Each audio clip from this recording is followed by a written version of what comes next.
idol, naggawa tayo ng vegetable salad. So nilagyan natin ng mais. Ayan. Tapos nilagyan natin ng tuna. So meron tayo ditong kamatis, cucumber. So minix natin at lagyan natin ng sauce na lemon at olive oil.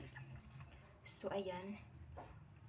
Ukayin na natin para mag-mix yung kanyang ingredients at yung kanyang mga sauce. So ito yung masarap mga idol kasi fresco siya, tapos masustansya pa, healthy pa sa ating katawan kasi gulay siya at hindi siya cook. Ang iyahang kuan ba, sustansya na apa siya, 100% pa siya nga naa pa siya nagpilit kaysa imuhang lutoon. So diri mga idol, dili talaga nila giluto mga idol ang mga idol, no. So diretso ra kagkaon mga idol nga ingon ani lang bigid ni siya. Kining tuna ato ani siyang gugmukon, tuna ni siya sa kan. So malapit na siyang malapit na siyang ma-mix lahat. Kailangan nating i-mix lahat-lahat yan para maging yung kanyang mga sauce ba manunuot sa laman ng ating gulay. Pag gusto mo ang maalat-alat na sabor or normal lang, sakto lang o matabang-tabang, so dagdagan mo lang ng asin.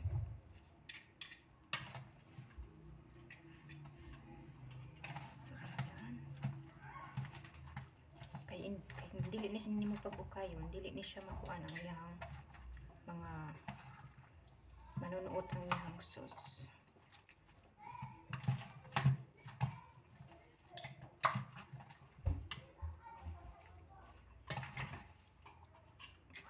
Malapit na yung sa ilalim good, hako po nimo siya sa ilaw, unya imo siyang pailaw ug paibaba nga ma-mix gid siya tanan-tanan.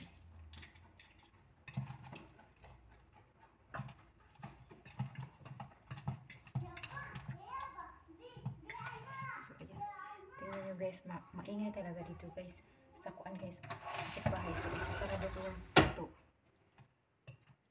Katulad ganito mag video ko niya na ibata magsinggit-singgit ba na yung pastang luluan eh. So ayan, hindi ko na siya nilagyan guys ng cherry tomato kasi meron namang kamatis. So ayan na siya. So tikman natin kung sakto ba yung iyang sabor.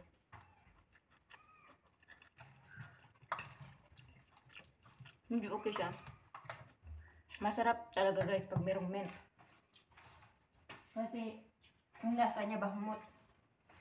Kanya, tangan pa natag asin. Ay kuwang-kuwang pa sa asin.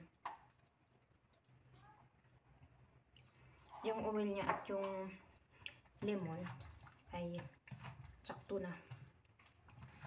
Yung alat-alat na lang, yung hindi pa masyadong makakuha natin sa ating panglasa.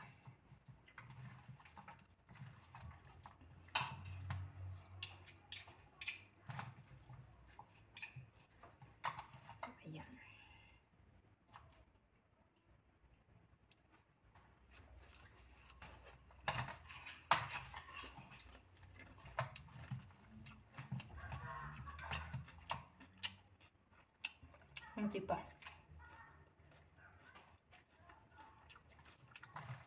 Tama na to.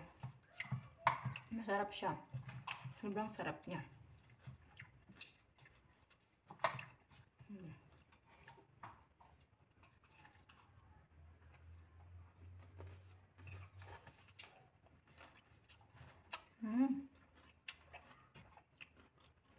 Masarap. Ayan o.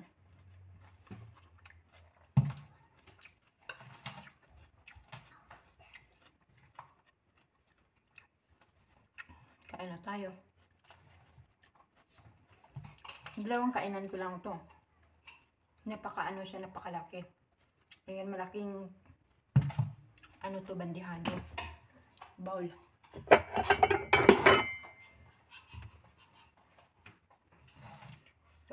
Thanks for watching. Kain na tayo.